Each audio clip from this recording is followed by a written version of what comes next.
Hello and welcome, sports fans. You know what time it is. It's time for Jonesing for Sports. It's also time for the pre-spawn. You bass fans, get out there. It's time to slay some fish. We're in a little bit of a sports lull a little bit for Michigan sporting fans, so what better time than to get out there out in the water. But I know some of you crazies want to talk sports still, so we still have that content for you as well. We recently went to the Michigan spring game, and we have all our thoughts on that we're going to share with you. Also, Hunter Dickinson entering the transfer portal, creating quite a wake for Michigan basketball fans. So we have great thoughts to share on that as well. So if that sounds like your thing, stick around because we are going to talk about that right now. Welcome to the Jonesing for Sports podcast. Code, you say it's kind of a lull in the sports time, but that's just because we have crap teams to cheer for right now. It's playoff hockey time almost. It's playoff NBA time almost. You know, that's true. Actually, Michigan in the Frozen Four, major disrespect that I just threw their way because, man, what an exciting end of the season that they've been putting together. So, yeah, my apologies, Michigan hockey. It's not to say that there aren't sports going on, but yes, the Detroit Pistons are an absolute train wreck right now. Bring on Quinnipiac. Yep.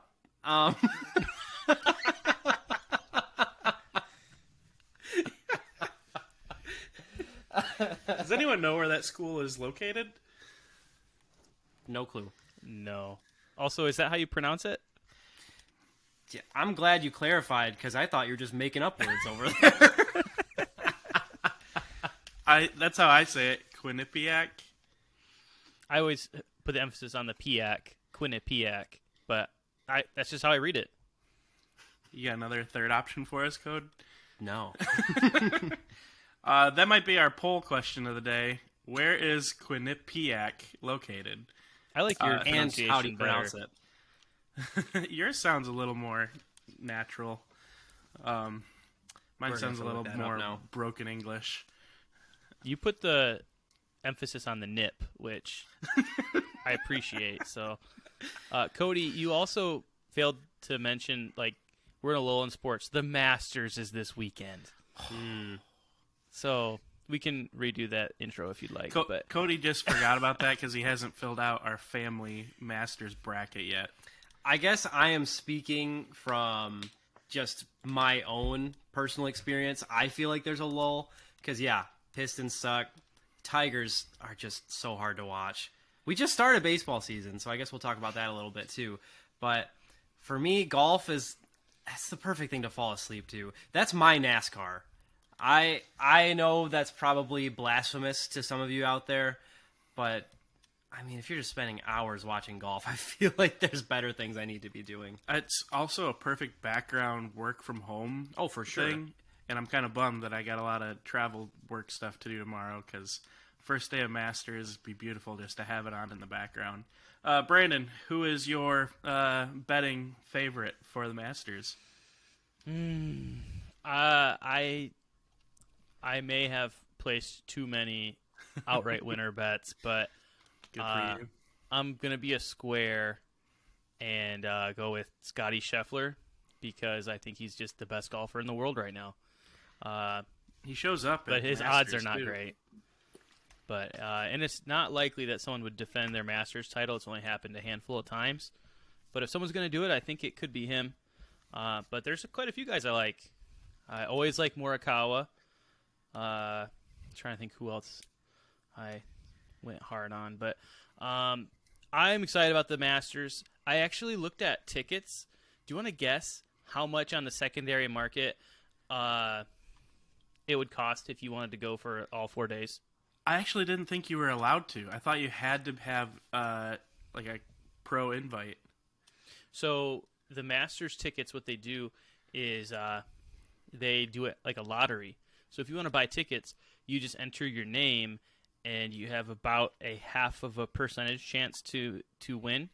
And then if you do, then you have the opportunity to purchase. Which purchase the tickets at that point is not bad. It's like $100. Wow. But Why don't we people enter who- that every They year? resale. then they resell them. So obviously we have been missing a huge opportunity by not at least trying to buy these tickets, even if we weren't intending to go, because you can resell them guess how much the 4-day pass is going for on StubHub? 4,000. Between $4,000 and $6,000 is what I good saw. guess. Dang. Wow. Just insanity. But I would like to go someday, but the odds are not good. But yeah, it's a beautiful, beautiful event. And Cody, I think that's a little bit messed up that you wouldn't even want to watch that much. I mean, I will watch a little bit, but I mean, You're the best golfer in our family, too. well, no, Dad holds that title. Well, yes, Dad, but of sibling-wise. I will watch some of it, but you sent out that bracket challenge, and I was like, oh no, I have not done my research on that. So that will be in store. That'll be in store for me tonight. I wanted to have some idea of how they're doing going into this whole thing, but No. See, I filled that out in less than 15 seconds. seriously, That's how you do it. You just go with your gut.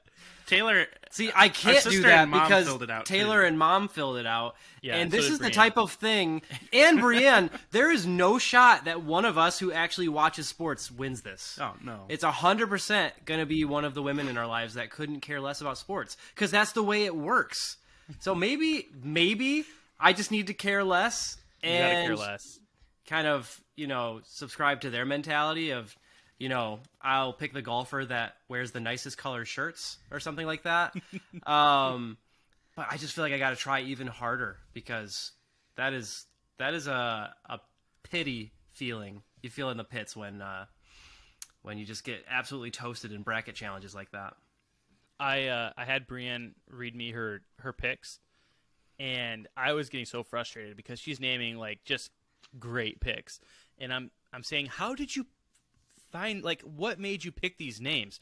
She said, I just like the way their names sounded, and I'm just so mad because I'm like, she's gonna beat me with these guys that she's never heard of, but she liked the way that their name sounded.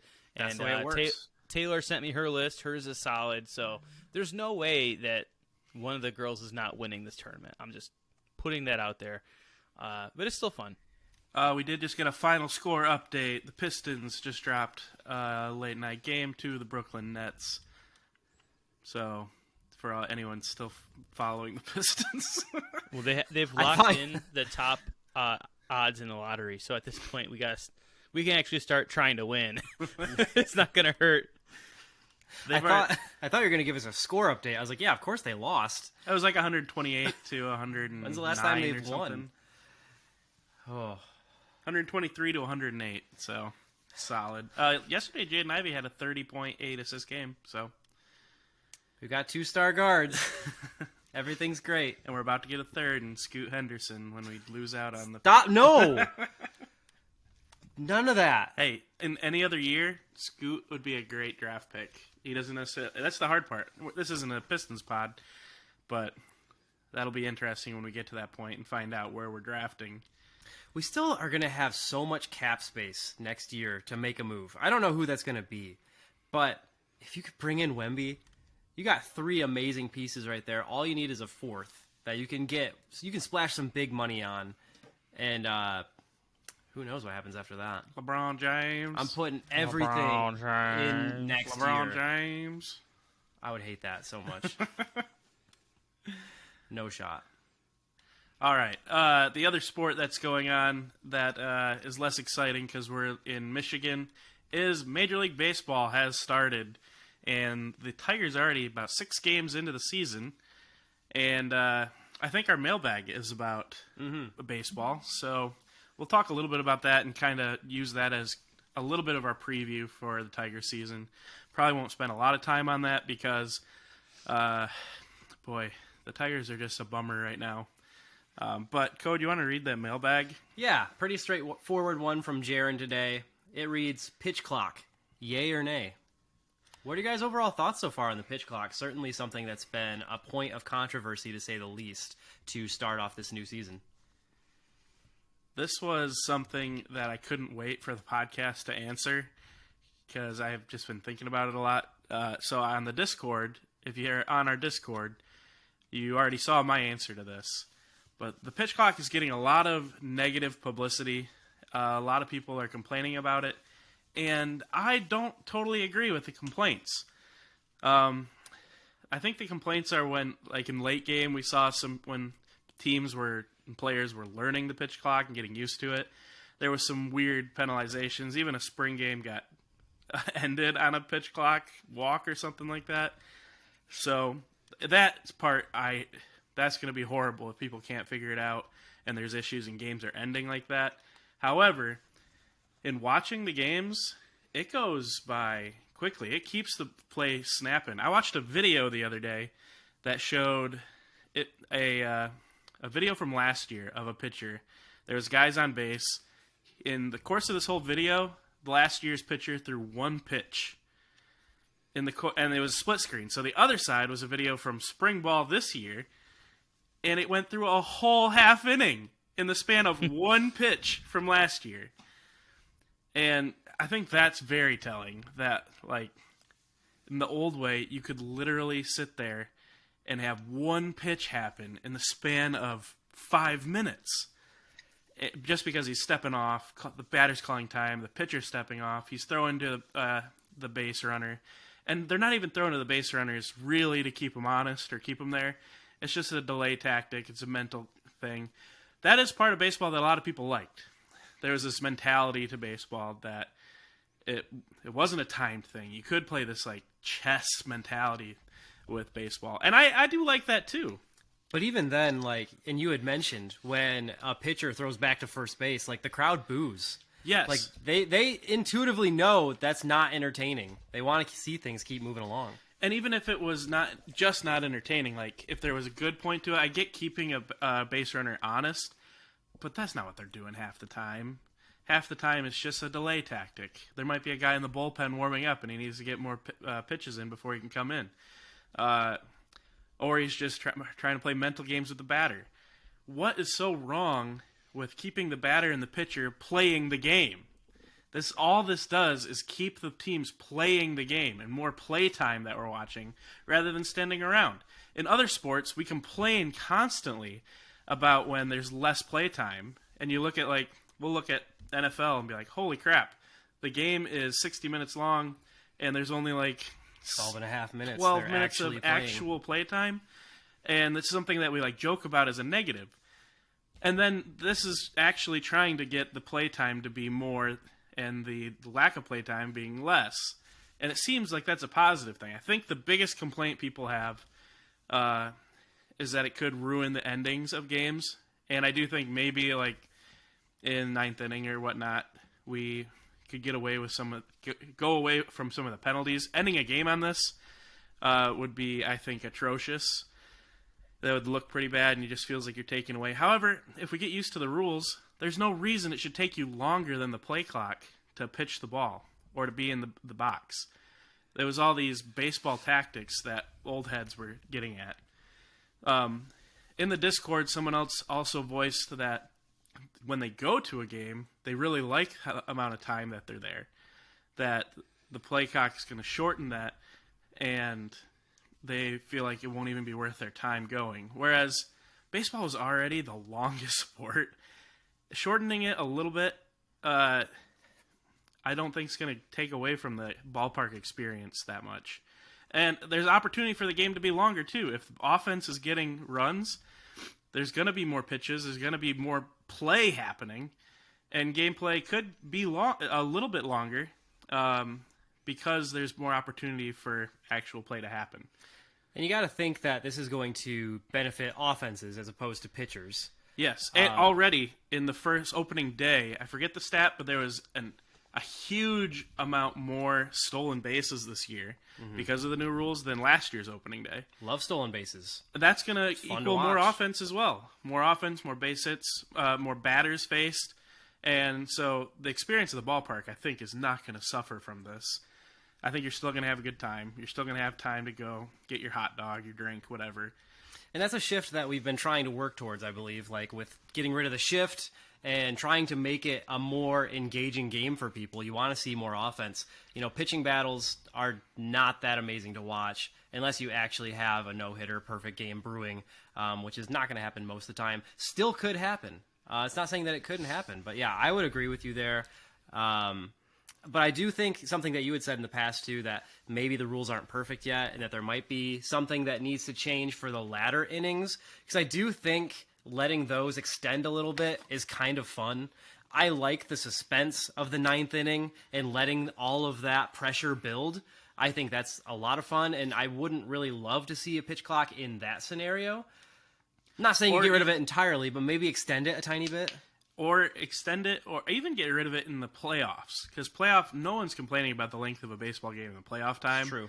The pressure in a playoff baseball game is top-tier sports.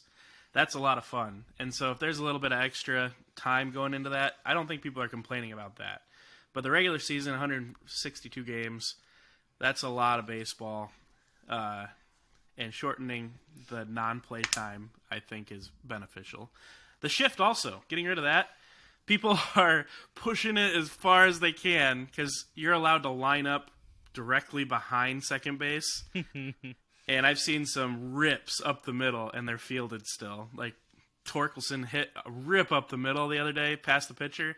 Looks like a base hit to any normal baseball, but there's a guy just right behind second base, and Torque was like, I thought we couldn't shift anymore. That he thought he had a base hit. So not perfect, but it's a big help getting rid of the shift too. I did not like the shift. Hopefully we'll make all these changes, make baseball a bit more watchable for the casual fan, and just increase baseball viewership in general. I can't think of the amount of times I've heard people say that, yeah, I love postseason baseball, but you won't find me watching it during the regular season. And part of that has to do with just there's so many games. It's not going to have that same feeling for certain as like college basketball or football, where every game has that much more meaning to it. But at the same time, you make it a bit more offensive, you speed it up a little bit. I think that's going to be very beneficial in the long run. You're just going to see a lot of pushback at the start because a lot of people don't like change. You know, it's aversive. You want to do things the way they've been done. So, but I agree with you. I think ultimately it's going to be really positive for the growth of the sport and the sustainability of the sport in the end. Change isn't always good, but change often can be good, even when faced with people not wanting to change. I just watched Moneyball just today. TikTok got the best of me again, where you see these little mini clips of a movie, and you're like, crap, I'm going to watch Moneyball now. It's a good movie. So I rewatched Moneyball. And that's something where baseball went through a huge change. A team implemented what Billy Beane did, and 2 years later, the Red Sox won the World Championship. So, change is sometimes okay. We'll wait and see with this one, but so far, I'm okay with it personally. I think response to change is going to be a bit more pronounced with a sport that's called America's pastime.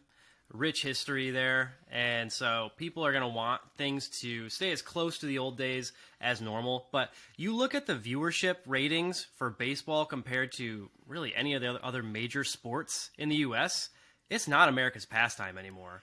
It really isn't. Think of the two best players in Major League Baseball right now. Mm-hmm. Shohei Ohtani and Mike Trout. They're on the same team, and that team sucks. Like, opening day, Shohei Ohtani had 10 strikeouts and didn't get the win. Like, he hardly gave up an earned run in that game, but his team just can't string things together.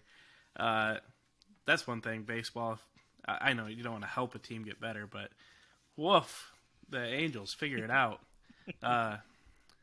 Brian, you got anything to add to that, or want to talk Tigers real quick? We could talk Tigers real quick. I don't have a lot to say, but it's been good to see Torque kind of get things going. And as always, Riley Green looks solid. So the one thing I will say is Comerica Park, I was under the impression that the fences were being brought in on all sides. And it looks like they've only been brought in at center field by like 10 feet, and then right and left were basically brought down like 1.5 to 2 feet or something like that. I thought that they were coming in about 5 feet on at least the article that I read when it first was announced. So, as always, Chris Ilitch is over-promising and under-delivering. Just like Little Caesars Arena? Yeah, pretty disappointed about that. I mean, it's progress, but... And Little Caesars Arena is a beautiful arena. What I'm talking about is the artist renderings where it showed like the Red Wing symbol on the roof of Little Caesars Arena. That does not exist in real life. They were going to build up the area around it, and no. So Tigers baseball, I believe they are 2-4 right now. Just dropped one to the Astros today. However, they took the series from the Astros, which is exciting. After looking like crap against Tampa Bay. So there are some exciting things with this team, like Brandon just mentioned. Torque looks like he's finding his stroke a little bit, although that was one game where he had a single, a double, and a home run. And his home run was a bomb. So that's exciting to see. His exit velocity on his hits, he's leading the Tigers with the most hard-hit balls. I've watched probably 3 of the 6 games so far and just kind of followed the rest. And Torque hits the ball. Even in the games where he's not getting many hits, he's scorching it just to people. So, hitting it right to a guy or striking out, grounding out, it's still not getting on base. We need to get on base. But it's good to see that he is finding a little bit there. As Brandon said, Riley Green, another guy to be excited about. However, I saw a poll, not a poll, it might have been Sports Illustrated or somebody who put out like the tiers of Major League Baseball teams this year and who has a chance this year, who's an outside chance, maybe next year, and 2 years away. And the Tigers were one of like 4 teams that were at least 2 years away from trying to contend. They're probably more than that. Yeah. And they're probably more than that. I was going to say, that sounds a bit generous. That was the bottom tier, meaning like at the very least, they're 2 years from playoff contention. That's pretty accurate. That's probably why we're not going to spend a whole lot of time talking about the Tigers. However, they have some bright spots that are worth going to the ballpark to watch. One, baseball in the spring and summer, when it's warm out, going to a ballpark, it's hard to beat that experience. That's a good time, even if your team's struggling. It's also Miguel Cabrera's final year. So if you want to see off one of the greatest Tigers of all time, that's a good idea to go watch him. He's always exciting. He's still hitting the ball. I don't think he'll ever stop hitting the ball. He'll probably be one of those old guys who shows up to teams. Like Ken Griffey the other day was hitting BP for the World Championship, the USA team, and he was just crushing the ball. So Miguel Cabrera might be one of those guys. So it's his last season. That's exciting. But a lot of young pieces and some new pieces as well to this team who are able to hit the ball and able to do some of that just stuff that makes winning teams. So worth watching. I believe the over-under on wins this year is 69. If we all want to take a quick hands over or under, that could be our season preview. Who thinks the Tigers are going over 69? All right, under 69. Yeah. I do think there's an outside chance they go over 69 wins this year, just because there are some times when they're clicking. Just because 69 is so freaking low.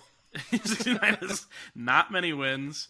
And they do have some good pieces. If they can string together some pitching and figure out starting pitching, that'd be great. Our ace, Rodriguez, he looked really good in his opening day loss. I wouldn't say it was his fault we lost. So if we can string together a few more guys like that, we have some players who can hit the ball. They got to string together the hits. In Tampa Bay, that was the reason they lost that series so badly. They got some hits. Austin Meadows had like 2 or 3 multiple hit games in that series, and there was just no hits around him. So if they can string together some hits, they'll get some wins. So 69, I'm going to go below as well because it's early in the season and this Tigers team is not quite there yet. But Well, Trav, we appreciate the update, bringing a little bit of balance to the pod. We've certainly been a little lacking in our Tigers coverage as of late. So I appreciate you for that. I also appreciate you for being able to find positives and excitement in this Detroit team. And if you're able to do that, then I'm certain that there are many positive takeaways that you're able to find in Ann Arbor right now, having just traveled over there for the spring game. Lots of takeaways to be had, both positive and negative. So I'm curious, what sort of analysis really stuck out to you guys the most? I don't get cold very often. I was freezing at that game. That was so cold. I was too. I felt like a dummy because I was standing next to Brandon towards the end of the game, and he's got this big fluffy coat, and he was just feeling great, and I was next to him just like convulsing, just because my like I could not stop my muscles from just trying to get warm, and they're like, "Dude, what the heck are you doing? Get warm." And I was like, "I'm trying, but I didn't expect it to be this cold." Yeah, there was 2 times I was literally shivering as well. So I feel you. Thankfully, Hannah bought a blanket at the game, and I was able to just hide under that whenever I got totally shivering. Cody, you could have joined us if you were shivering. Just get under the blanket. I was good for most of the game, and then towards the end when we moved sections and stood down by the field, that was getting pretty brutal. We sat about like 3 rows behind the taped off section for friends, family, recruits, and alumni. And by the end of the game, half-heartedly, I whispered to Bran, "Hey, you want to go down there?" Because they stopped guarding it, and Bran was like, "Okay." And I was like, "Oh, I'm a little cold now. I don't know if I want to go." And then Brandon just went, and then a few minutes later, I was like, "All right, we got to go down and join him." That was pretty cool down there, though. So yeah, if you're ever considering going to the spring game, you should definitely go for it. Really cool getting to sit that low. It's free, and you get to just be that close to the field. It's a different type of environment. Traffic and parking is so much better than a typical game day in Ann Arbor. You get to go down, and the restaurants are a lot more open than they usually would. Maybe even see some of the players afterwards. So a pretty cool experience all in all. So was there any positions or players that you guys like came away with a huge takeaway, or were you too cold to really take it in? Oh, I got plenty. Cold was just setting the tone. I got hot takes galore. Well, you Let me start hear your hot takes. You start it, Cody. All right. First off, so Jack Tuttle coming in from Indiana as a transfer currently looks like he's slated to be our second string quarterback. Especially since he was, who was it? Was it Orgy who was getting some minutes, and then they took him out in favor to give Jack Tuttle an extra 2-minute drill. Right. Which was disappointing to me because Orgy was looking pretty good. Other than just being a fan favorite for his name and for being an athletic freak, Orgy was looking really poised. Threw the best ball of the day, maybe, on that 40-yarder deep ball. Yeah. Probably the best ball for sure. So, yeah, I mean, Jack Tuttle, he had his moments, too. For starters, did anybody know that he was that slippery, that speedy? No. I did not realize he had the mobility that he had. He was utilized in the run game quite a bit, and he was looking great. Like, he was keeping the defense guessing until he took a hit or two, and then he really seemed like he was not his same self, was uncomfortable delivering the ball, and they started to key in on his runs. He wasn't really getting anywhere, and then it's like, okay, let's get somebody else in there. Cue Orgy, and Orgy we already know is fast. Orgy looks stronger than ever, but he looks dialed in. He was delivering some beautiful strikes and looking like he could make a surge up that QB depth chart list. I don't know what the current order should be. Maybe I should just say it just to be controversial, but I don't think Jack Tuttle should be number 2. I'll say that much. The funny thing is that Orgy is slated at number 4 in the line, but I wouldn't scoff at him making a jump to 2 because I think he's got that much upside. I'm a big Davis Warren fan, and so he is kind of in that like 2A, 2B spot with Jack Tuttle. He had a pretty good game. He had some spots where he struggled as well. Had a pretty glaring interception. But man, I wouldn't be upset putting Orgy at 2 and then having Warren and Tuttle battle out for that 3rd spot. I am so sad for Davis Warren because I really like him. He's done nothing but look good. I know he threw a pick, but so did Tuttle. And the only guy who didn't throw a pick is your guy Orgy. And great. Orgy looked really good. But I think the takeaway is depth at quarterback looks great. Mm-hmm. That's pretty positive. What would you guys do if you were the quarterback who gets the 3rd or 4th slot here? Like, I think Depends I'd on who you transfer. are. If you're Orgy, you got Jaden Davis coming in. That's going to be tough. Orgy, I think, is a starting quarterback. He should be. I don't know where, but like, dude is a freak athlete. He took a hit on the sideline. He delivered the hit. He delivered the hit. And if you see pictures of the guy, I took a few pictures of like the team walking off the field. The dude's arms, he's just a mammoth of a man. He reminds me a little bit about Joe Milton in a way, where there's like no question mark about the physicals. Like he's a specimen. It's just a question of whether or not he can be consistent. He can deliver the ball where he needs to. And this was a very, very small sample size. Yep. So we don't know that. But he certainly deserves the chance to try and prove what he's worth somewhere. So if you're Orji, maybe you do. It's very possible. And this team's early season schedule is it's as bad as last year's, pretty much. So we'll see Orji a few times, I think. Mm-hmm. And he'll get his chance to kind of prove himself a little bit. I like the Milton comp for Orji, their code. And I think a lot of Michigan fans are going to hear that and maybe recoil a little bit. Oh, for sure. But at the same time, you have to look at it this way. Joe Milton is about to start for an SEC contender in Tennessee who just walloped Clemson in the Orange Bowl. Mm-hmm.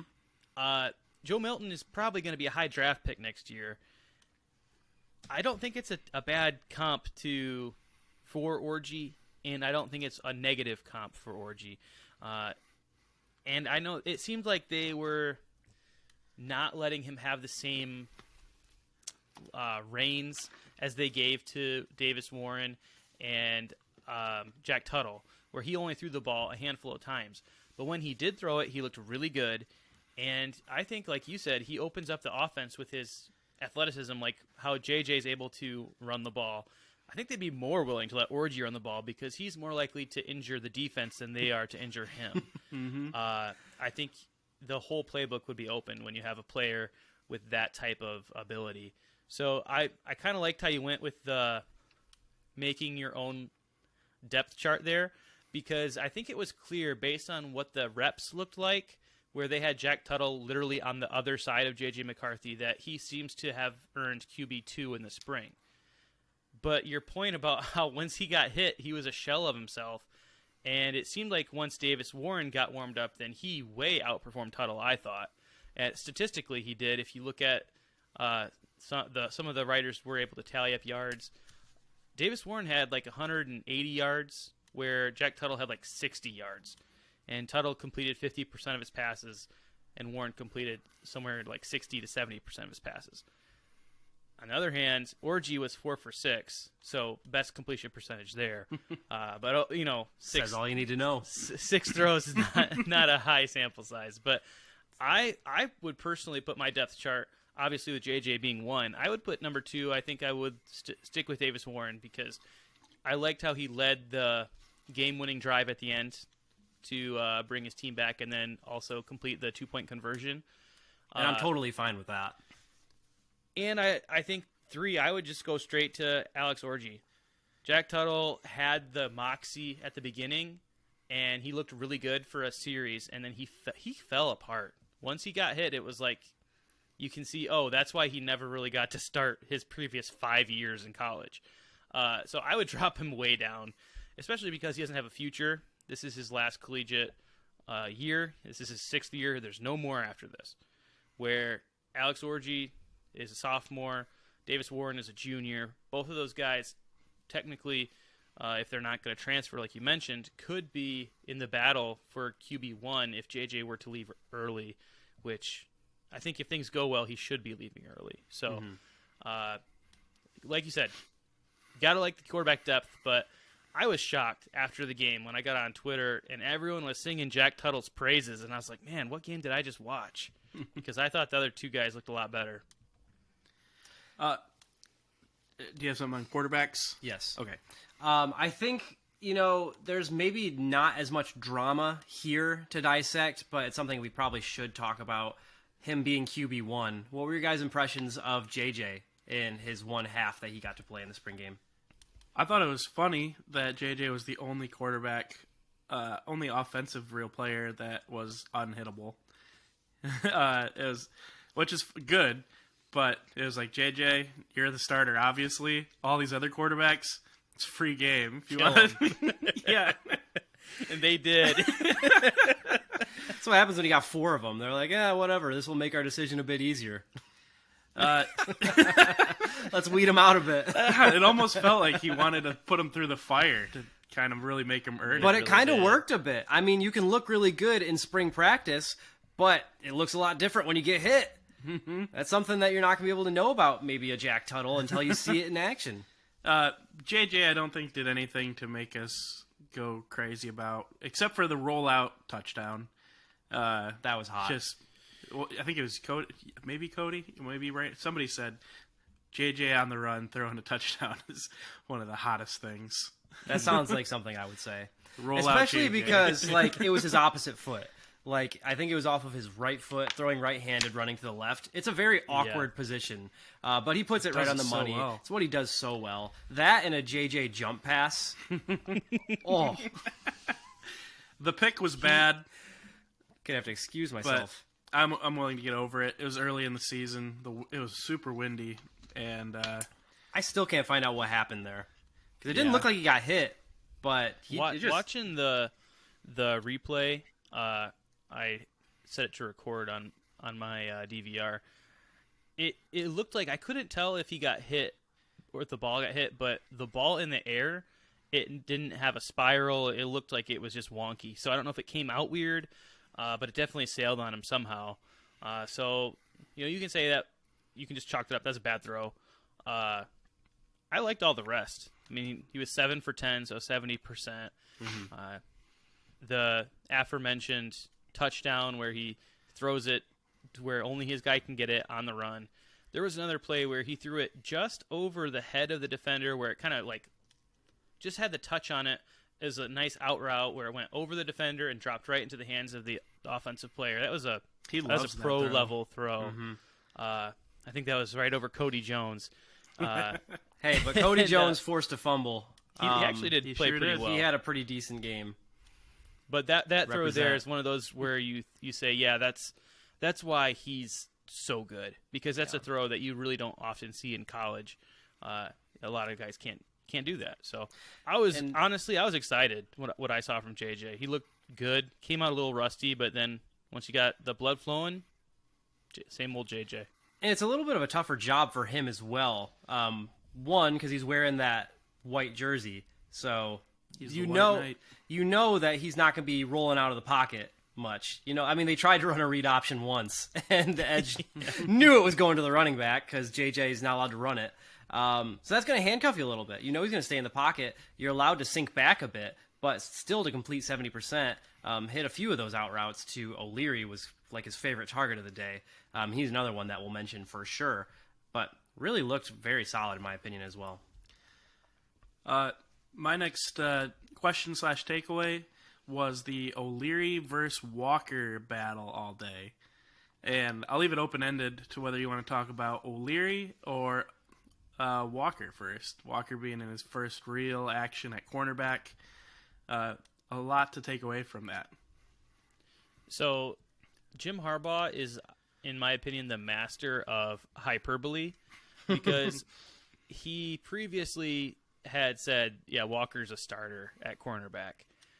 But then you go back to last year, and if you count up all the defensive players that he said before the season that they were starters, they would be trotting out like 16 players, because he's just saying like anyone who has like a package that they're going to go in and be the first guy to rotate into that spot, like they're a starter. So last year you had like 7 defensive line starters, but you really only have 4, maybe 5 out at a time. So, you take everything he says with a grain of salt.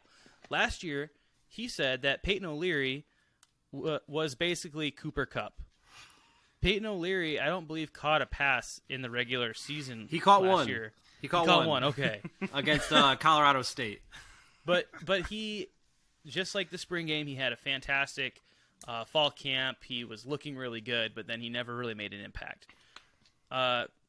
He compared, A.J. Henning to Deebo Samuel. A.J. Henning was There's a nothing comp. but a punt returner and kick returner last year. He didn't do anything wide receiver or running back wise. So you have to just basically let it play out. At this point, I don't know whether to think Peyton O'Leary is going to be good or if Amorian Walker is going to be bad. What my eyes told me is that Amorian Walker has just not quite got the feel for the position yet. It's just not, quite natural to him. I'm not saying he can't get there. I think Clinkscale is one of the best defensive backs coaches in the country, so I think he can get him where he needs to be. But he definitely he got abused. I think he had a rough day that he's going to probably be chomping at the bit to get back out there. But Good. I'm not going to write him off. I'm also not going to say that Peyton O'Leary is going to be like Cooper Kupp. But also, I probably think Peyton O'Leary's an available depth piece. I don't think he's necessarily a starter, but I think you do feel a little bit better about, like, hey, if someone goes down, he could step up or he can come in, and rotate in at the position. That 2-point conversion catch that he had, though, when he was just hand battling Amorian Walker, that was an impressive catch. I mean, they were both grabbing each other. It could have been offensive pass interference. It could have been defensive. I need to see a replay, but at the baseline of it, it was an impressive, strong catch from O'Leary, and I was really impressed with that one. He definitely seems like he has strength, and so there could be certainly some value there.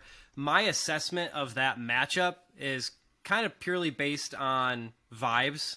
Not vibes. It's not the same as Vibalytics. It's just kind of from the eye test. Watching Peyton O'Leary, did you guys really get the impression that he was just speed incarnate? Not at all. Because I did not in the slightest. I thought he certainly looked like a possession receiver. It's not like Amorian Walker was having to guard Roman Wilson. When you watch Peyton O'Leary, his routes were fine. He did what he needed to do, but it didn't look like he was doing anything that should have put somebody in an absolute blender. But yet, it seemed like he always had 5 yards of cushion from Amorian Walker.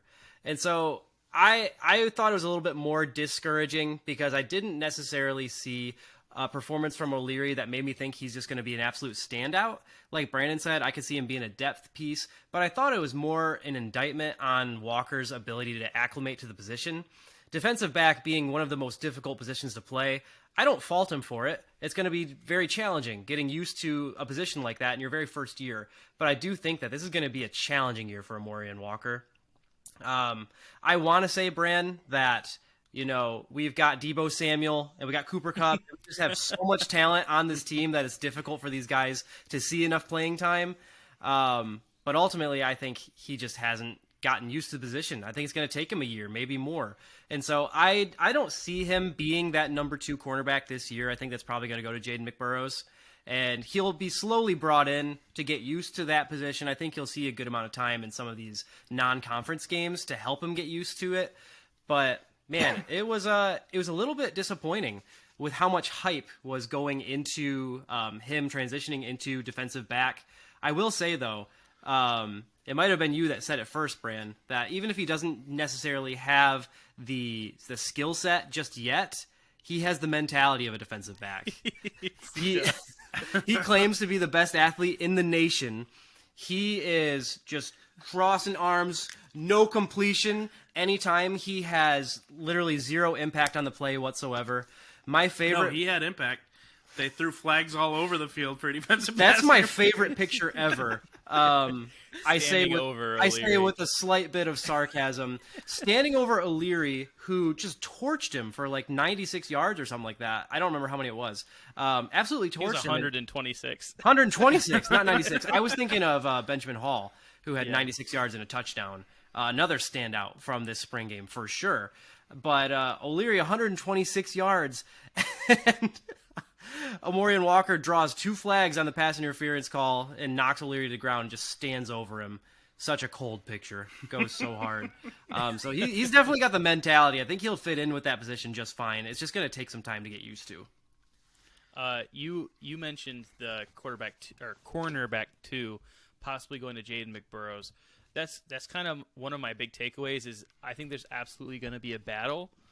I think it's probably between those 2 guys for cornerback number 2.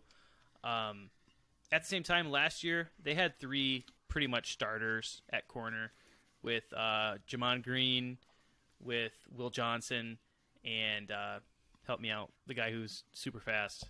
That's not a. I can't think of who you're talking about. High. Yeah. DJ Turner. Yeah, DJ Yes. Turner. My bad. Those three guys were basically all starters, plus Mike Sainer still. So even if there's like one guy who's cornerback number 2, they're probably all going to get that playing time. And I kind of had that same feeling like, Jaden McBurrows isn't getting toasted the same way that Amorian Walker is. But then there was a play where a lot of the starters played like 1 or 2 series and then got out. And there was a play where Jaden McBurrows drew a matchup with Colston Loveland.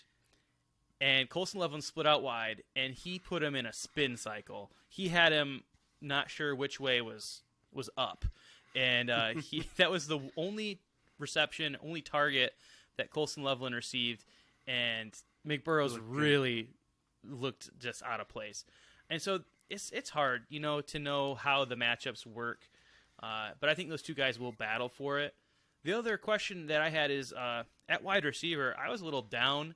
It looked like they were trying to force the ball to Darius Clemens, and he made pretty much zero impact on the game. So I don't know if you guys had that same takeaway, but I might think Darius Clemens might not be as involved in the passing attack as once thought maybe this year. Yep, that left some room for concern. But the guy you just mentioned, Colston Loveland, I think our tight end room could be awesome this year. Loveland ended the season so awesome with a touchdown right in front of us in the Big Ten championship game, and I think he's one of our best tight ends we've had in a few years. So I think our wide receivers leave a lot to be desired, but with how much we run, our tight ends are going to be on the field, and we've got big, strong, catching tight ends this year as well. I'm excited about them.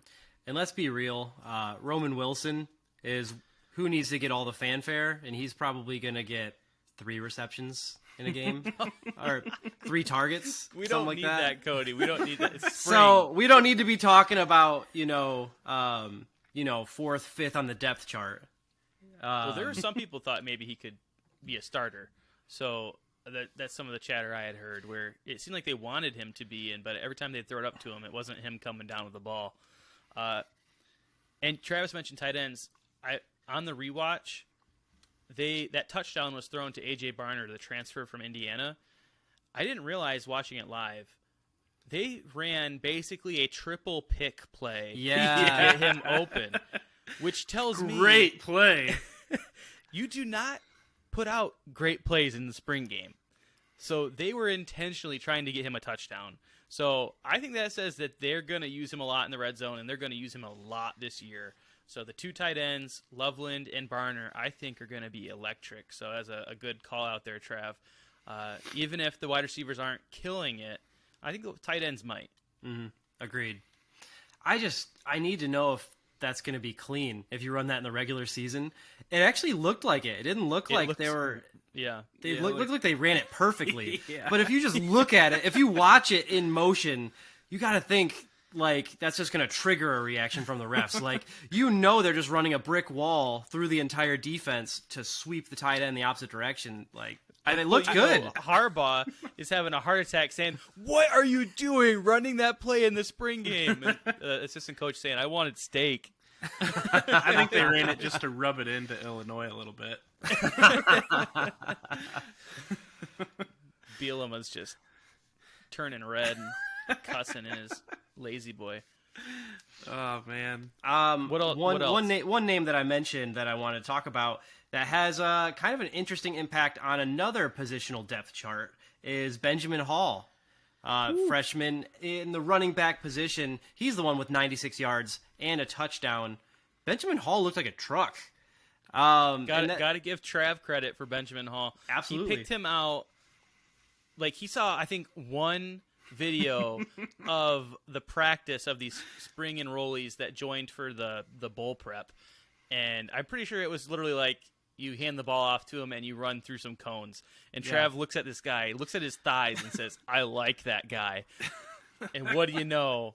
He looked amazing. All I saw is he was a not even like a freshman practicing with the team before the playoff game.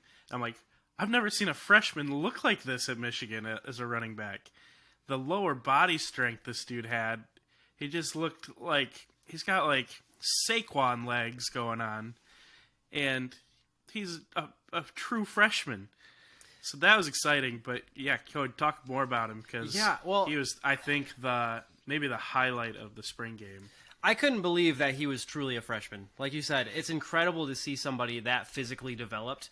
But the interesting thing about him is that he seems mentally developed too. Watching him run the ball, he was patient. He was analyzing his running lanes before he would smash through them like the Hulk. He was watching which way his blocker was going to pin the safety.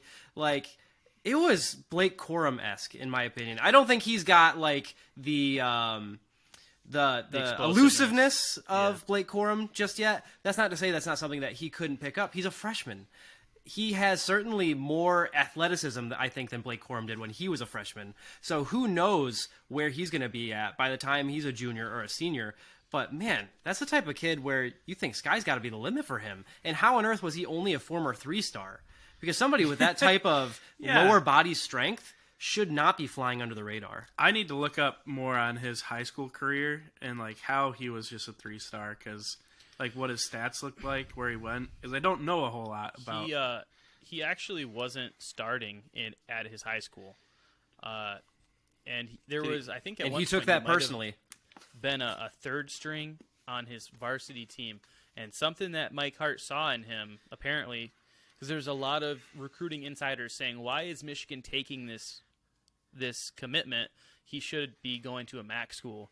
And he really seemed to shut up the doubters in one spring game because, the way he ran behind his pads with great vision, had great just burst. I didn't know that because he's 235. I mean, the dude is just huge. But loved the way he ran. What high school did he go to have one guy ahead of him, but two guys ahead of him? Like, was it like IMG? Some Texas high school, but okay. Do you guys just immediately vault him to running back 3? CJ Stokes didn't show up. We were confused. Cole Cabana did not play. The commentator said Cabana ran it, but it was actually Danny Hughes who had the same number. So super confusing to have two white running backs at number 24. So are you guys penciling him at running back 3? Because I think I'm ready to. I am. So I say Khalil Mullings, go back to linebacker. We don't need your services anymore. Benjamin Hall looks stronger. He looks like he's a running back. He knows how to play the position. Mullings, like, maybe it was just a yesterday thing, because I didn't notice this in the past, but it seems like Mullings runs kind of straight up and down, a little tall. Or for a guy you're trying to get those short yardage plays, 3rd and short, 4th and short, I think I want the shorter 230-pound bowling ball guy getting that. Mullings is like, he's hard to bring down on your own, but he's not hitting you with that much force either. So if he's going into the back of the O-line, trying to find a gap through, oftentimes he doesn't really find it, or he will just get that 1 yard that's needed. So we thank you for your service. You've been very useful for 4th and short situations, but I'm with you. I put Benjamin Hall in that situation. He's your 3rd down bruiser. Well, not 3rd down bruiser, because you still have Blake Corum. But so can you imagine what we're going to be like this year? Blake Corum, Donovan Edwards, and this freak Benjamin Hall, who knows what he's going to do. I was just thinking, like, we were just talking about the depth potentially at quarterback, like the battles we're going to see for the 2nd, 3rd string at quarterback. Running back's going to be the exact same. Like, we've got our 1 and 2. They're set. Blake Corum, Donovan Edwards. Number 3 could be potentially a pretty good running back. 4, C.J. Stroud played a lot of... Or C.J. Stroud. Stokes. Pretty much the same player, Put a lot of minutes in at the end of the game. Yeah, same player. There's a lot of interesting depth, potentially, at running back. So, blessed in the backfield. That is for sure. Heck, we got Mullings. Let's just run a fullback set with him.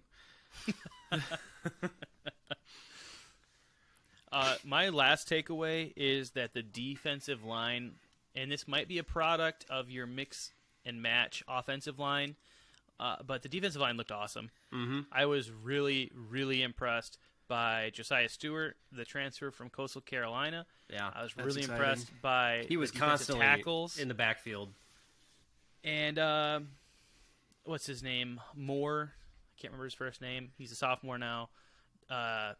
He is defensive end, and he was constantly in the backfield.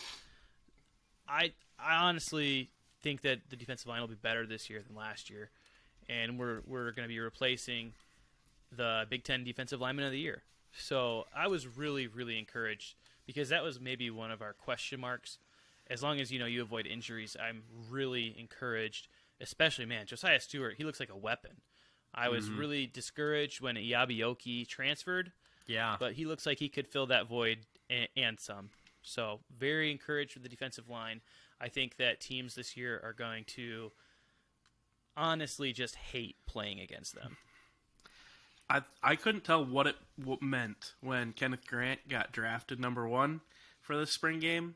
I thought maybe it was a ploy, kind of a Michigan-y thing to do to cause some talk and chatter about a defensive line that people weren't sure about. But then he came and bull rushed right through that offensive line. He looks like a big boy and a strong one. So I think he earned that number 1 pick. I think that was just legit. absolutely. So there's a lot of interesting position battles to be watching out for. One more. Go ahead. Linebacker. Linebacker is going to be really interesting. Yeah, for sure. There's pretty good depth. Oh, Houseman was everywhere. And he's the transfer fighting from Nebraska. He's fighting for a starting fighting job. for a spot. Yeah, the starters from last year didn't play. Trav's favorite player. Man, I got to keep a roster in front of me. What's his name, Trav? I can see his face. Colson, Junior Colson. Oh, He didn't play. I do love how Junior Colson hits. Mike Barrett didn't play, and you almost didn't notice because Houseman was everywhere. Jimmy Rolder looked really good. Nakai Hill Green, who didn't play last year because of injury, looked Exciting. really good. It's exciting to have him back. Linebacker is going to be interesting to see who. I know Junior Colson will be a starter. I mean, he's got All-American potential, but I think Ernest Houseman might take Mike Barrett's spot, which is a little sad because Barrett's coming back for his 6th year. He had a draft opportunity, and he came back, and I think Houseman might be an upgrade there. He was electric. So very excited about linebacker. So it'll be interesting to see how that shakes out. A lot of players have some opportunity to really kind of cement their legacy here at Michigan. But legacy can be kind of a fickle thing, and it's something that is prone to change from time to time. And one of those players whose legacy is kind of up in the air at the moment is Hunter Dickinson, deciding to transfer away from Michigan, entering the transfer portal. I'm curious what your guys' thoughts on his overall legacy is, since he's decided to end his tenure at Michigan. Where do you guys see his legacy right now? And to discuss that, I thought it would be interesting if we compared his legacy to a sports card that you'd open up in a pack. So if you thought maybe, for example, that his legacy was awesome, it might be like an autograph card. Or if you thought it was, trash, it'd be like a TSA, what's the scoring system? Like a 3. It's got crumpled edges. It's like awful. Throw it in the garbage. So I'm curious how you guys would compare Hunter Dickinson's legacy to a sports card, to a basketball card. When you open up the Hunter Dickinson card, what's your reaction? As a Michigan fan, right? Yeah, as a Michigan fan. And then we're going to answer also like from where he goes standpoint as well. You could. I mean, you don't have to, but maybe you could answer a little bit to what your reaction is if you open up the Hunter Dickinson card in the transfer portal pack. You open up the transfer portal, you get a Hunter Dickinson card. What's your reaction there? It's going to be something probably completely different from your reaction as a Michigan fan. So if you have thoughts on that, absolutely. I don't know how much this card is worth, and it's not exactly what you were asking for, but Pokemon Fossil, one of the first types of Pokemon cards to come out, still very, very collectible, worth a lot of money. The there's a holographic card in Pokemon Fossil that's probably worth a lot of money right now. But if you pulled it, if you were like gutsy enough to actually open the case, because just the unopened packs are worth a crap ton of money right now. You open it, you're hoping for something pretty dope, and you pull a holographic Muck. It would be worth quite a bit of money. That's where I'm kind of feeling right now, because that is still legendary. It's not a legendary Pokemon, but it's a legendary card to pull in the history of Pokemon. Pokemon Fossil cards, I remember pulling them, and now they were like the second type of Pokemon cards to come out, worth crap ton of money now. Hunter Dickinson did a ton of good for this Michigan program. He, I think people back then weren't expecting Fossil to be like this dope thing, and it still looked upon now as like kind of a super legit pack of cards to get. Hunter Dickinson came in, and people were like, all right, he's a tall white guy, runs a little rigidly. He'll be a good replacement, maybe for Teskey. And then turned out to be a fantastic center for almost his entire time at Michigan. We loved his villain aspect, and that's why I kind of went with Muck as well. Like, other teams hated him. He was the Muck. Look at Michigan State fans. They totally hated Hunter Dickinson, and that made me like Hunter Dickinson more. However, now that he's entered the transfer portal and how last year went and some of the things that players have said as he's left, it kind of makes you wonder, maybe him leaving was a little bit for the betterment of this team moving forward, which is hard to say because he was the best player on the team. But that's kind of where I'm at, and that's why I didn't give him a first edition Pokemon card. Because if you look at his stats and his track record in post-March Madness, you should say he is a legendary Pokemon. He's one of the best to ever play at Michigan. But this leaves a bad taste in the ending of his legacy. Still a legacy. Still good, but it's sour right now. I love so many things about that comparison. For starters, that you compared him to Muck, because a lot of rival fans probably see him as only being scum, but a valuable card nonetheless. I also love that you decided to go. How much it's worth? Yeah, I'd love to see that. I also love that you decided to go the Pokemon route.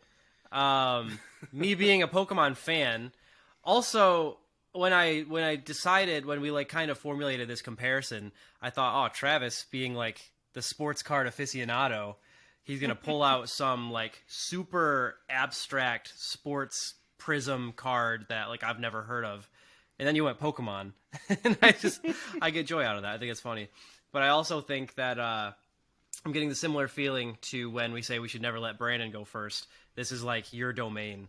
We shouldn't let you go first here. But a great comparison. Do you have a price?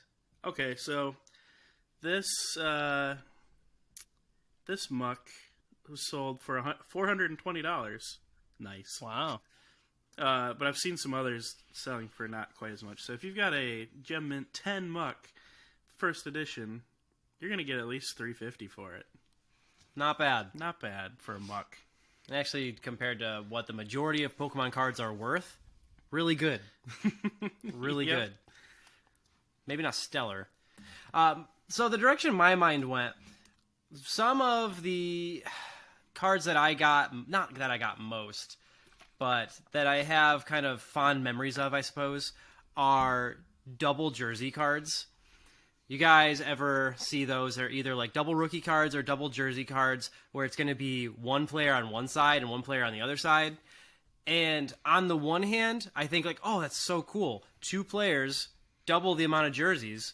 On the other hand, you might have one player that's really good, and then all of a sudden the card is tainted because he's attached to a jersey card of a kind of suckish player. I just pulled a card like that in one of the last boxes I bought. It's Jalen Green jersey, which is pretty cool. Yeah. And then I don't even remember the second player. Killian? No. Yeah, I would love it if it was Killian.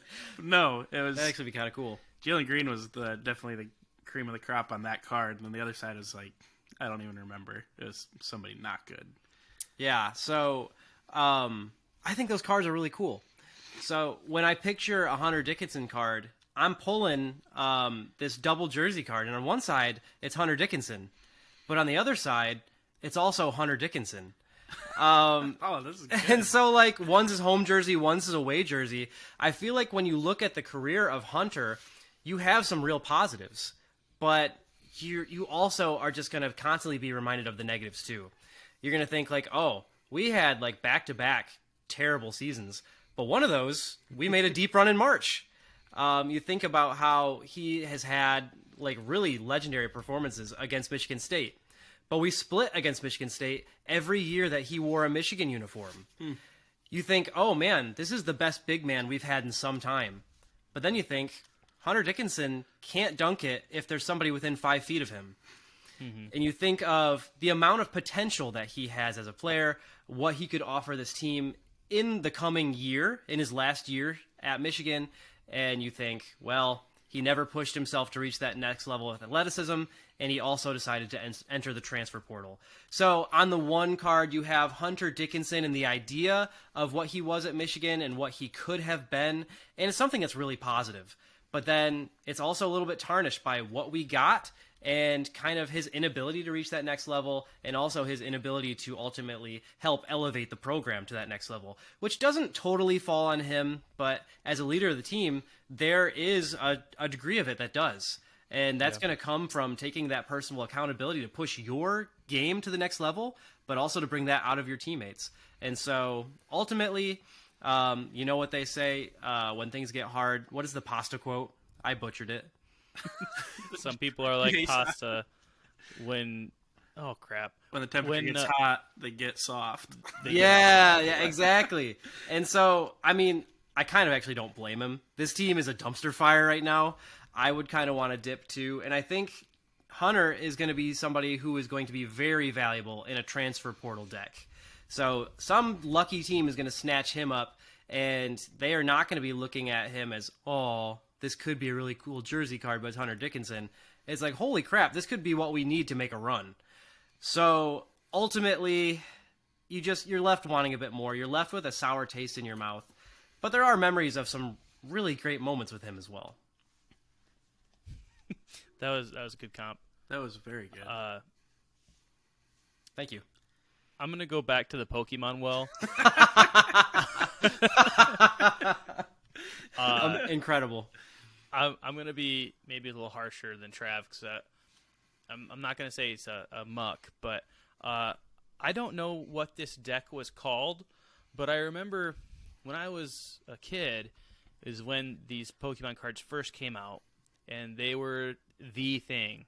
I mean, everyone at school had them, and if you weren't trading and buying Pokemon cards, you weren't nobody.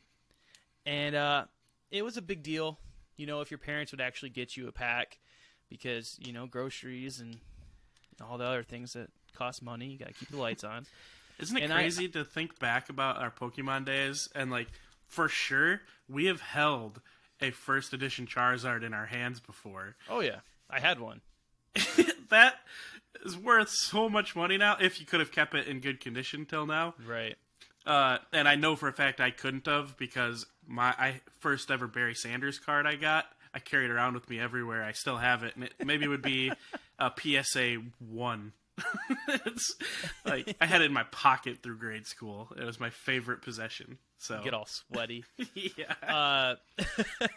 So I remember it was a really big deal if you could get your hands on Pokemon cards, and it was also rare because, you know, spoiling kids wasn't really a thing for us. And they're also demonic in the Christian schools. they are also a thing of the devil, and I'm pretty sure some people were possessed by their Pokemon cards.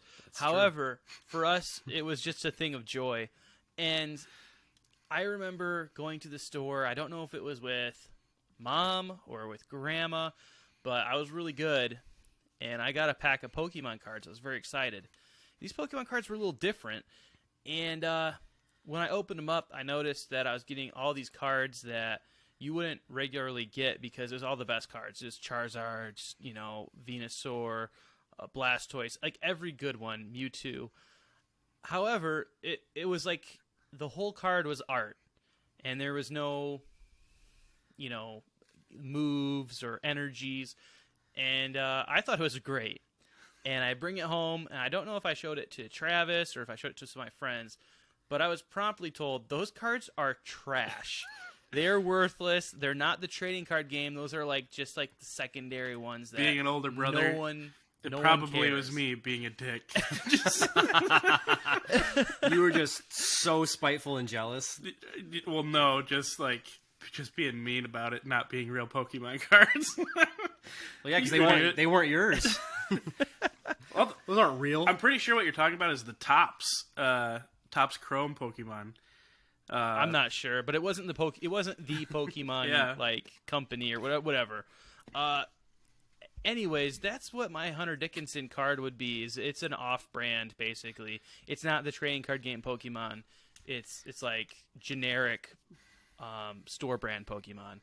And I want to say this because Cody kind of said this, and I want to join him. And I don't blame Hunter because I don't know that he has the assurance that Juwan Howard can put him in a position to win championships and to have the success he wants to have.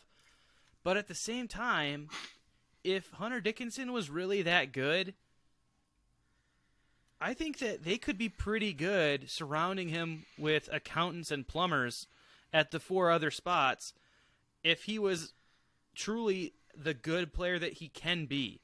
Because as Cody talked about, there are so many flashes of Hunter Dickinson where he's great, and then he just disappears. He goes from being Hunter Dickinson to Dunter Hickinson, and it's the bad version that we hate as Michigan basketball fans. We love Hunter, and then we're like, oh, kind of getting tired of Hunter because does he even want to play? And I really like this Dunter Hickinson. Dunter Hickinson is That might have to stick around a bit. Yep. one of the bigger issues, I think, with Michigan's lack of success this year. This might be a bad example, but I look at Purdue, who won the conference tournament. I think Zach Edey, who I have been on record as saying I think he's just tall, he's not that good. But I will admit Zach Edey works really hard. We have seen year over year the improvement physically, and I truly don't think that the guys surrounding Zach Edey on Purdue are very good at all. However, they're well coached and they know what they're trying to do. They're able to get the ball to him, and he works hard enough to make that a viable strategy in the Big Ten. Hunter Dickinson is not that same type of player. Hunter Dickinson is way more talented or skilled than Zach Edey, and he's only 2 inches shorter. But, I mean, he just doesn't have that same competitive drive and juice and fire where any 4 Joes off the street should be able to, if they're coached well enough, get a really hard game plan where Hunter Dickinson is just going to be an All-American. And Hunter Dickinson is going to – he never was the Big Ten Player of the Year, and his name has been up there every year he's going to be the best player. Oh, no, that's actually Trace Jackson Davis. Oh, no, that's actually Zach Edey. It's actually, Chris Murray. He has the talent. He just never really put it all together. So I have a lot of great memories of Hunter Dickinson, but Dunter Hickinson is there's a part of me that's good riddance a little bit. I think that we're going to miss him, his points and everything, and his rebounds next year. But, man, from a culture standpoint, I don't know that he was a great leader. Like Cody said, I don't blame him.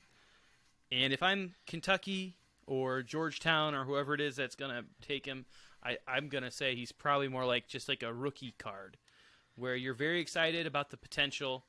You're going to have to wait and see how he fits in. Because if I'm Kentucky, you're trying to replace Oscar Tshiebwe. You're not going to get that kind of rebounding. But Oscar Tshiebwe is not hitting three-pointers. Hunter Dickinson shot 42% from 3 this year at 7'2".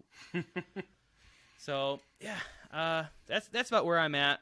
I don't know if once you guys talk about what your other card is, I kind of talk about who do you blame for this whole thing, but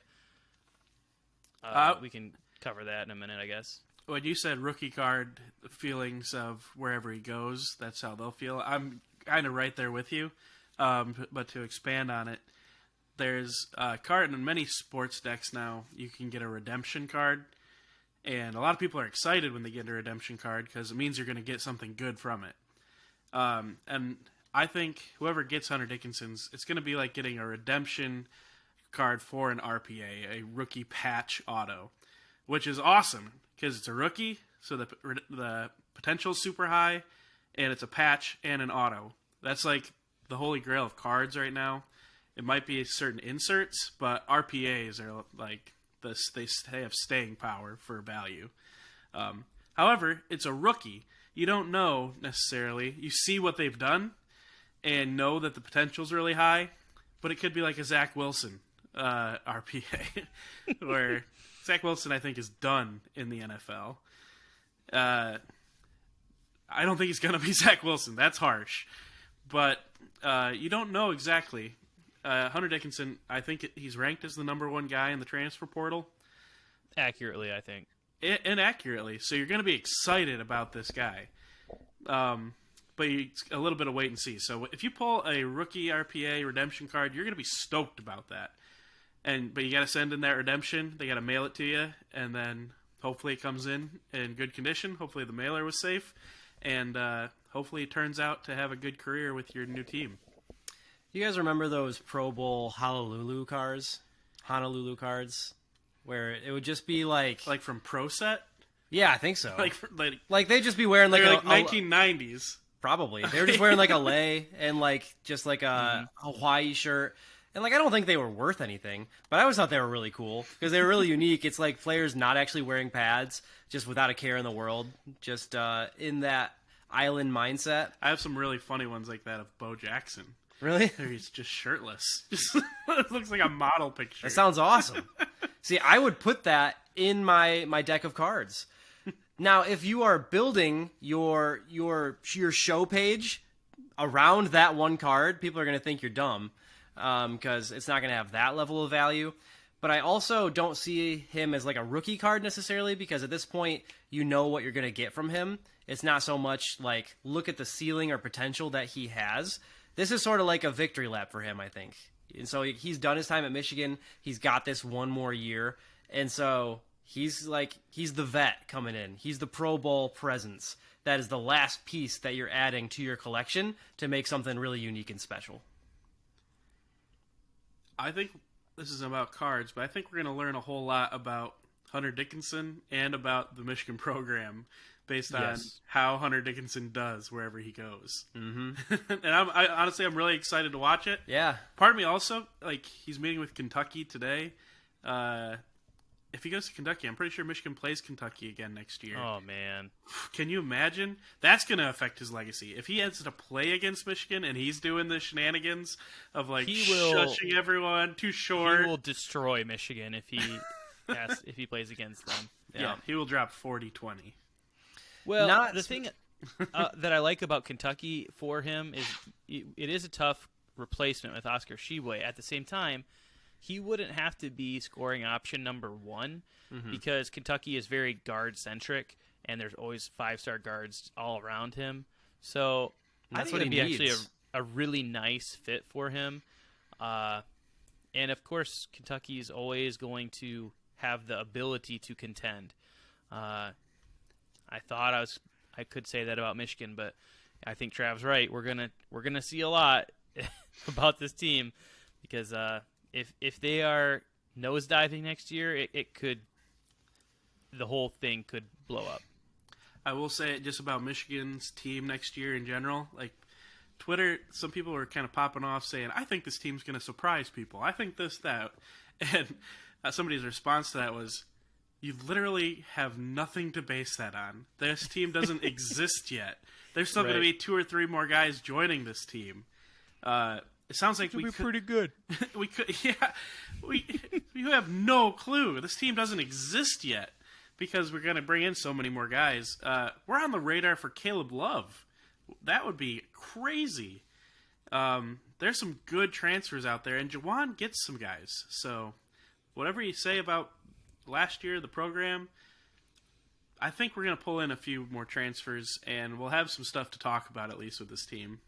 It is funny, though, because with all the different talk that we've had about how hot Juwan should he be gone after this season, I think we need him now more than ever. Because the one thing that he can do is he can bring in recruits. He can bring in transfers. And the cupboards are empty. They are barren. We need to bring in some dazzling pieces, somebody who can help build a team. And if you were to start over with a new coach, who knows how many years it would be before we're able to get back into a place where we feel like we can contend. So, yeah, but roster construction also responsibility of the head coach. So, oh, for sure, for sure. This is the time You where can't Juwan, divorce the one from the other. If Juwan's going to shine at a moment right now, this is his time to shine, though, because we've said he's a good recruiter, and he like Terrence Shannon. He got quote unquote Terrence Shannon, and it was ripped away from him. He can get guys, so we'll see if he can do that. If we've talked a lot of crap about Juwan Howard and his coaching, but one area where he can potentially do good is right now. So Juwan, go out there and shine, baby. I want to talk a little bit more crap about Juwan. Okay, good. Really quick. As far as this whole messy Hunter Dickinson divorce from Michigan basketball, I think I would just basically split it 50-50 of blame of Juwan and Hunter, where I think that Juwan didn't necessarily know how to handle Hunter's personality. He didn't really, I think, do a very good job at helping him to be the leader he needed to be. And that lands on Hunter's shoulders, too. Like, dude, just grow up and be the leader this team needs. I don't know how true this is, but I heard that on their spring trip when they went over, or summer trip, when they went over to Europe, that Hunter just brought his girlfriend and didn't actually like hang out with the team while they were there on their trip. I would like to see a little bit more of a culture building by Juwan, and also he just has to put guys in a position to succeed where I think Hunter, he said, I had to transfer. I don't know if that means he's being pushed out or that he feels that they cannot compete. But either way, I think that falls on Juwan. Like It could be both. It could be both. But you have to build a positive culture, and you have to build a viable team that can compete in the Big Ten and in March Madness. So, Juwan, I'm not saying that it's only on Hunter, because you're the head coach. You got to manage these personalities and manage these players, and I don't think you're doing a good job of it.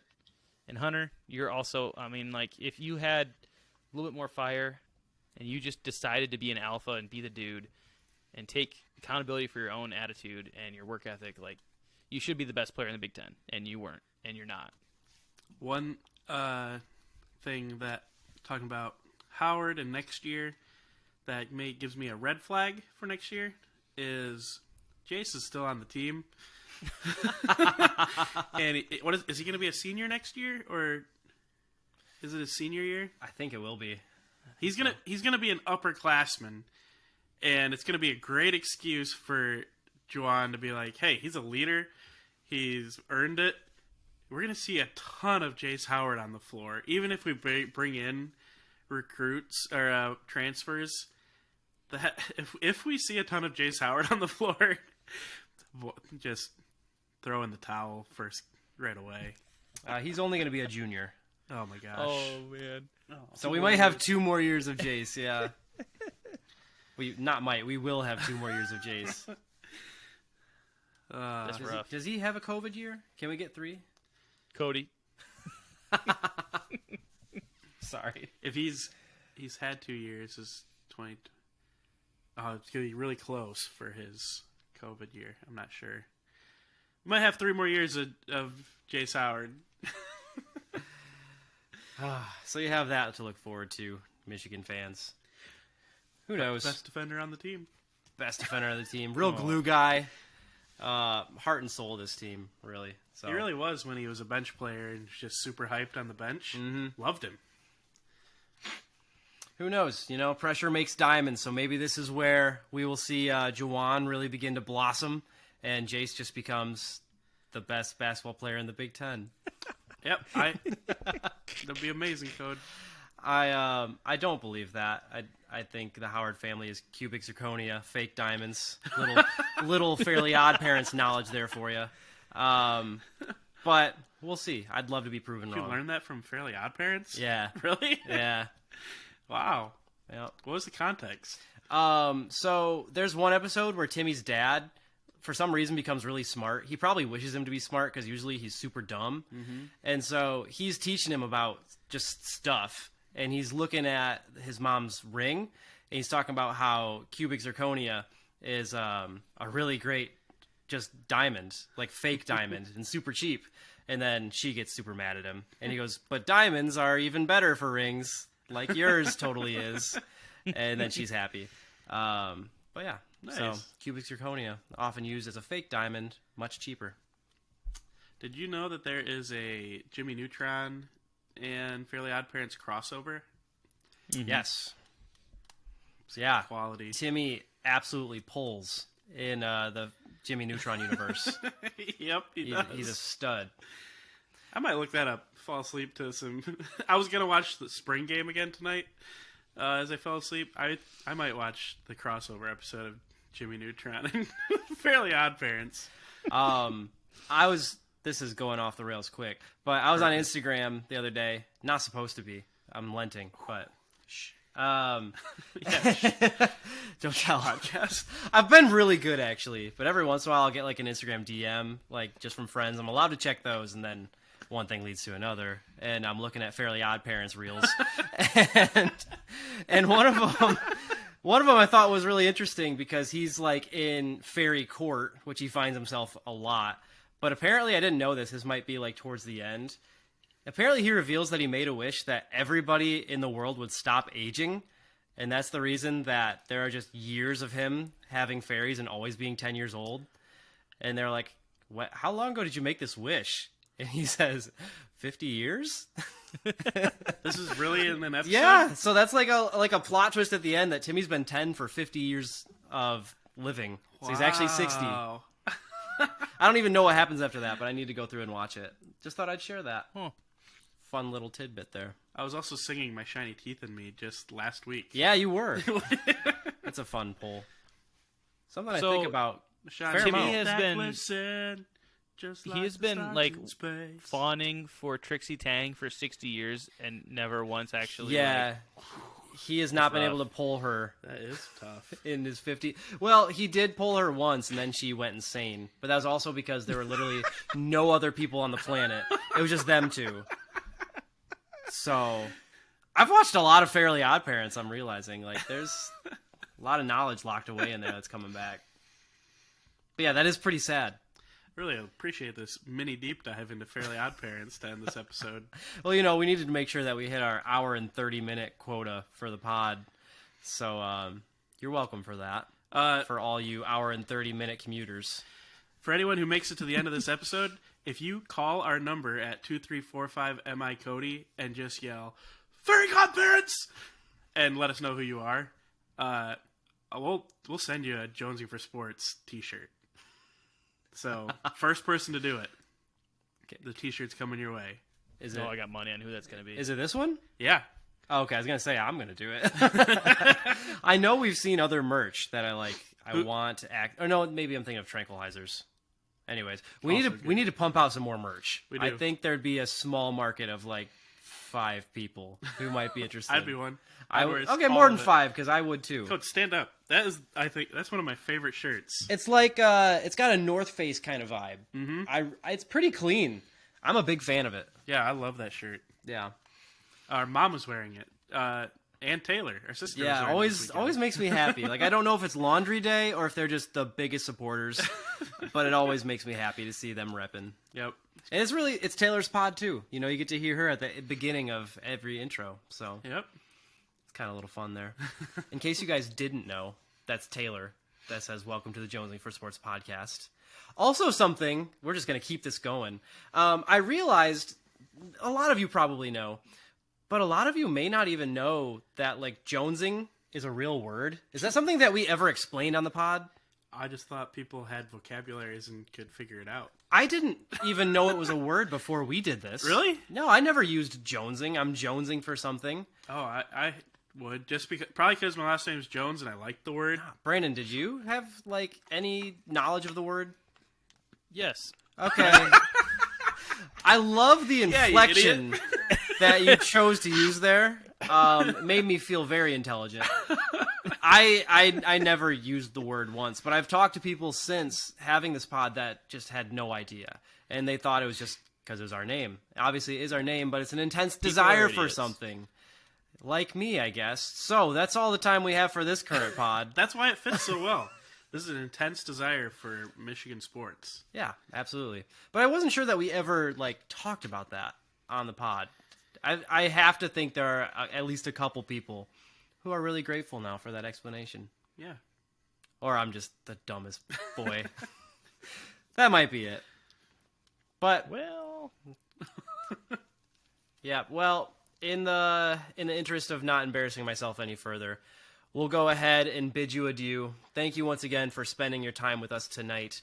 We love to hear from you guys. It's honestly been a minute since we've had a call. So if we got a call from somebody screaming Fairly Odd Parents, that would make my day. But we'd also love to hear your thoughts on the spring game, what you think about Hunter Dickinson and the future of Michigan's basketball program. If you want to talk about Tigers, Lions, oh my, anything, bring it our way. We'd love to hear it. Keep filling up that mailbag. We'd love to hear from you guys in that regard. And we also have not forgotten about the TV bracket challenge. It just turns out that there's a lot of freaking good television out there. So we are still finalizing that bracket. Shout out to our bracket winner, though, March Madness. Oh, yeah. Spencer for sure. Barnett. You are this year's winner. It's rightfully so that you won. You did a lot of help with our football bracket, our picks and stuff. You deserve to win here. So congratulations. You were the only one to pick UConn. And that alone might have won it for you. Everyone else had like a total of like 400 points in second and third place. I think you, with UConn winning, I think you got like 1,000 points. Yeah. Like you literally did really good. So congratulations on that, Spencer. Yeah, absolutely spanked the competition. We'll probably have to come up with some sort of reward for that. We hadn't discussed it just yet because I'd completely spaced about that. I think I've blocked all of my picks for March Madness out of my mind because they were so just awful. I think that's probably what most people are saying with how unpredictable this tournament was. But not for you, Spence, because you had a handle on this whole thing. You knew what you saw in UConn. And, man, you really took it to us. So congrats to you for that. And congrats to all of you for making it this far. If you're still listening to this pod, again, we appreciate you. And we can't wait to see you in the next one. So thanks again for joining us. And just remember, Ohio sucks. Have a good one, everybody.